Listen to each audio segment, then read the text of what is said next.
শ্রাবণ মাসের চতুর্থ সোমবারে কি ভয়ঙ্কর অবস্থা দেখুন।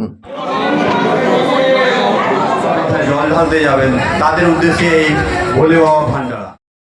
বন্ধুরা, আপনারা এখন দেখছেন শেওড়াফুলি ঘাট, যেখান থেকে জল নিয়ে ভক্তরা বাবার মাথায় ঢালতে যাবে। দেখুন, অসংখ্য ভক্ত এসে আজ শ্রাবণ মাসের চতুর্থ সোমবারেও ভিড় জমিয়েছে এই শেওড়াফুলি ঘাটে। মনে করা হয় এই মাসটা খুবই পবিত্র বাবার আরাধনার জন্য।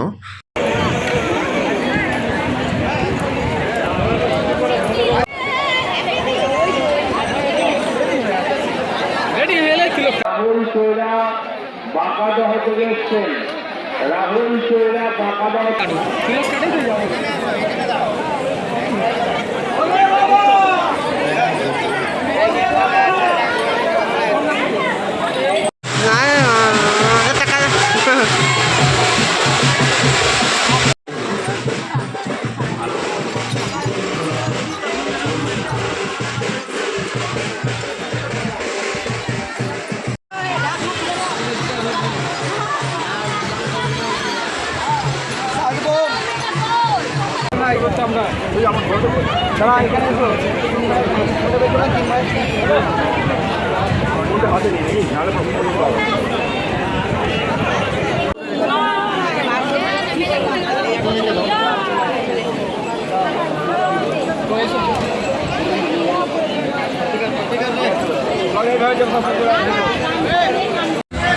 ভোলে বাবা ভান্ডারার আয়োজনে আজকে ভোলে বাবা মাইকেই বলেন বক্সটা চালিয়েন না। আজকে যে ভক্তবৃন্দরা প্রসাদ আয়োজন করা হয়েছে, যারা বাবার মাথায় জল ঢালতে যাবেন তাদের উদ্দেশ্যে এই ভোলে বাবা ভান্ডারা।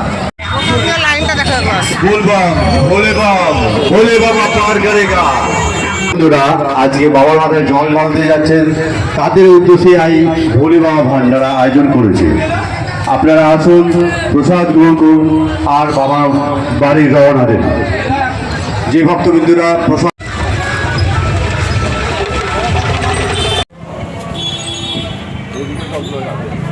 বন্ধুরা, শ্রাবণ মাসের প্রত্যেকটি সোমবারে যদি তোমরা এইভাবে লাইনে দাঁড়িয়ে বাবার মাথায় জল বা দুধ অর্পণ করতে পারো, তাহলে তোমাদের সমস্ত মনোবাসনা পূর্ণ হবে। তাই দেখো, আজকে তারকেশ্বরে অর্থাৎ এই চতুর্থ সোমবারও কী পরিমাণে জনসমুদ্র। আমরা এর আগে প্রত্যেকটি অর্থাৎ 3টি সোমবার দেখেছি, ঠিক এরকমই ভিড় ছিল। আজকেও কিন্তু ভিড় কোনো অংশে কম নয়। তাই এই শ্রাবণ মাসের চতুর্থ সোমবারে লক্ষ লক্ষ ভক্ত পায়ে হেঁটে 30 কিলোমিটার বা তারও বেশি পথ অতিক্রম করে বাবার মন্দিরে এসে উপস্থিত হয়েছে। দেখো, আমি এখন দুধ পুকুরের সামনে চলে এসেছি, তোমাদেরকে ঘুরে ঘুরে দেখাচ্ছি চারি সাইডটা। দেখতে থাকো, একবারে স্কিপ করো না।